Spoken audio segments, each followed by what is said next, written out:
What's up YouTube, Capital G here, letting you guys know what the heck happened at the Ultimate Duelist Series Invitational that took place over the weekend in Tulsa, Oklahoma, and giving you guys a meta-analysis and or breakdown for the event because it was definitely a very interesting event, especially what decks showed up and were doing well, and honestly, the final results were incredibly shocking, especially the top 4 decks at the event. I don't think anyone could have possibly predicted the winner. It was absolutely just, I'm still kind of shocked as to what ultimately won. Now, for those of you who don't know, this is going to be the last UDS taking place on North American soil. There are no more UDS events scheduled as of right now. It's just not in Konami's plans. There is going to be one more UDS that is going to take place in a couple of weeks in Colombia, but that's South America. And sadly, this event was not actually live streamed. I would have thought that maybe Konami, they don't always live stream UDS events, but considering that this is the last one for North America,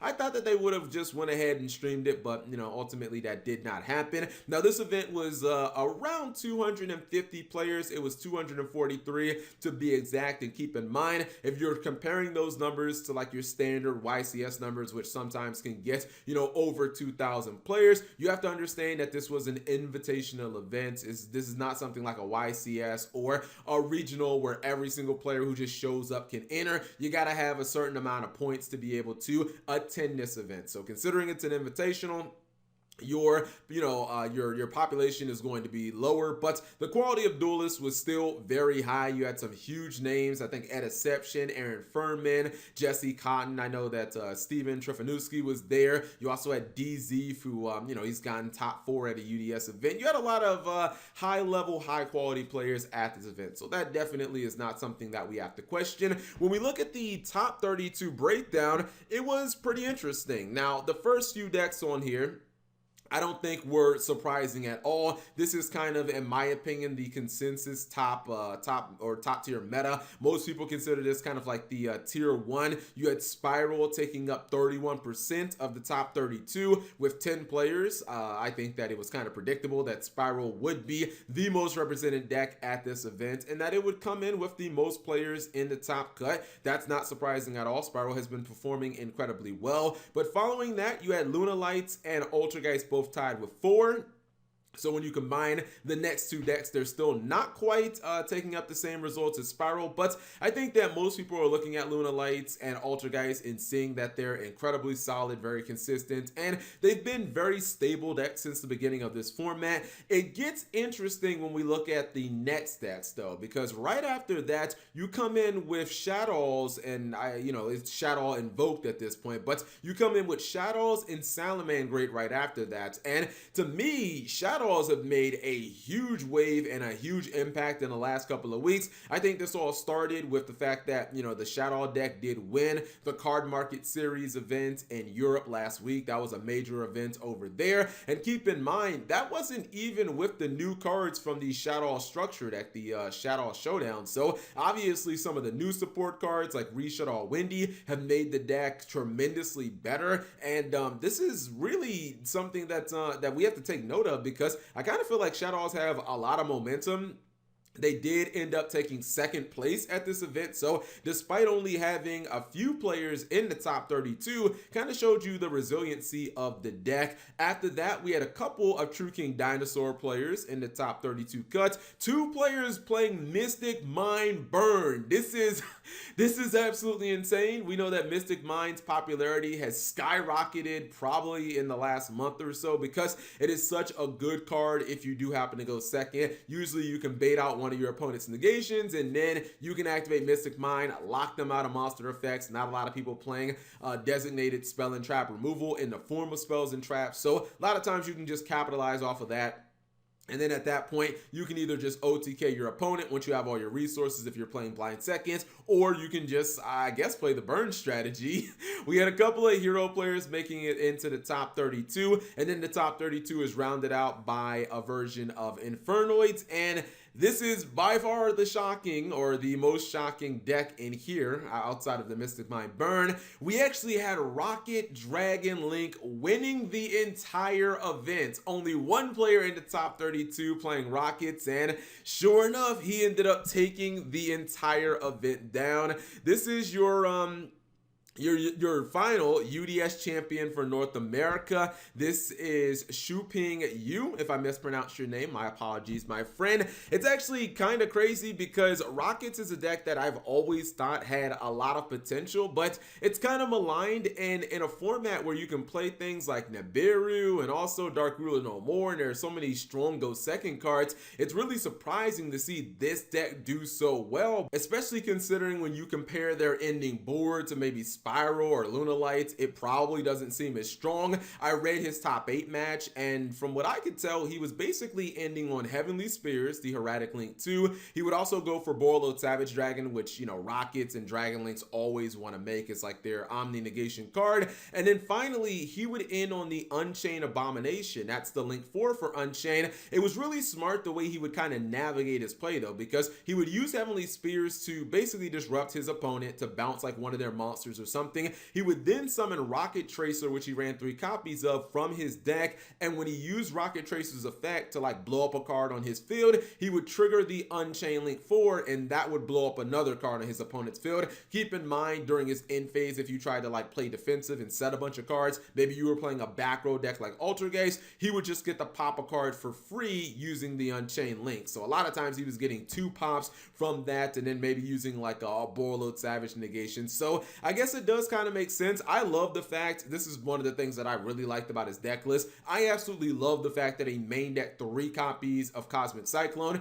As I talked about earlier, Mystic Mind in the last couple of weeks has skyrocketed in popularity, and a lot of these decks that build boards like Spiral, they tend to generally lose to Mystic Mind. Like if you get rid of their 1 Tri-Gate Wizard negate, a lot of times it feels like the Mystic Mind will just stick, or if you can play around the sleeper, you just activate Mind and they don't really have an answer for it other than, I guess, like that 1 utility wire. But he was playing 3 copies of Cosmic Cyclone, I guess, to make sure that stuff like that doesn't happen. Obviously, if you're going second, it can be a solid card against like back row decks or against decks that have like 1 maybe problematic spell and trap card. Like who really wants to play against things like Lost World if the dinosaur player opts to go first, or if you force them to go first, that can just kind of be an annoying card to get off the field. So yeah, the Guard Dragon's definitely not dead. He ran some hand traps in there like Phantasme, Droll, and Lockbird has been incredibly popular, Ash Blossom and Joy Spring.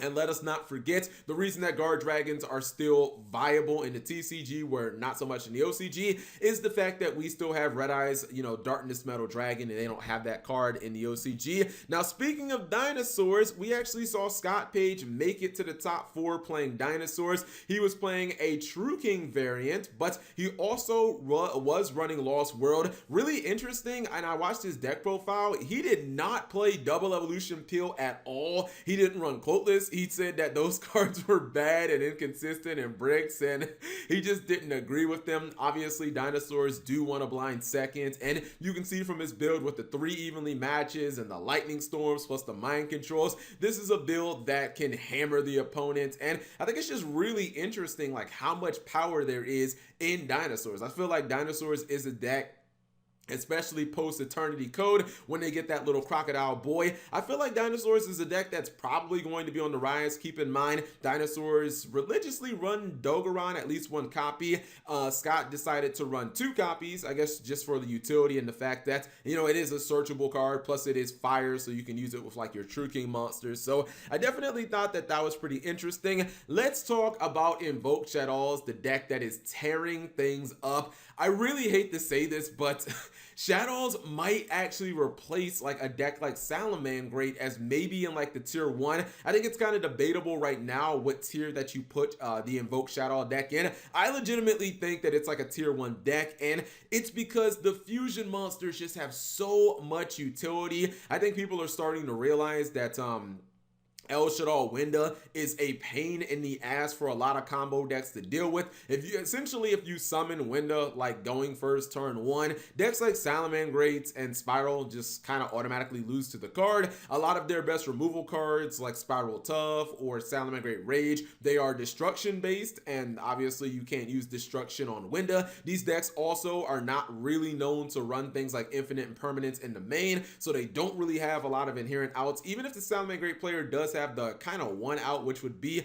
hard drawing or having access to like Salamangreat Spinny, you can still use something like Alistair from your hand to crank the attack up of your Winda, and you can do it during the damage step where they can't use Call by the Grave, and Spinny of course cannot be activated during the damage step. So you look at like Shaddolls and Invoked, obviously there's so much natural synergy. You know, the Alistair the Invoker is just a one card negation with Merkaba, and it's really interesting because I look at some of the archetypes like Spiral and you know, Salamangreat. These are decks that are not going to get inherently better under Master Rule 5. People have to understand that Invoked and Shaddoll and really this entire deck, it's going to get a massive buff in Master Rule 5 in just about 6 weeks. Obviously, Fusion Summoning is going to be significantly better, so I honestly think that the Shaddoll and Invoke strategies aren't really going anywhere, especially because, you know, Invoked are getting a new monster in Eternity Code as well. There really isn't that much to talk about when we look at like the Spiral top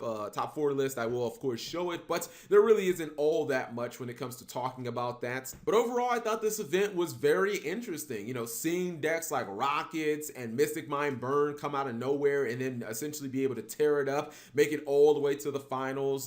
You know, the Rocket deck, we're seeing Shaddolls rise up and prove that they can be a dominant meta deck, maybe even pushing something like Salamangreat to the side. I think this is setting up for YCS Vegas to be fascinating in the upcoming weeks, and I'm definitely going to be looking at that event very closely. You guys let me know what you thought of this in the comment section below. 10 different decks making it in the top 32. That is really interesting. I might actually talk a little bit more of the meta because I didn't get everything that I wanted to cover in this video. But whatever you guys thought, leave it in the comment section below. Thank you guys for watching. As always, subscribe if you have not already, and turn on that notification bell for daily videos.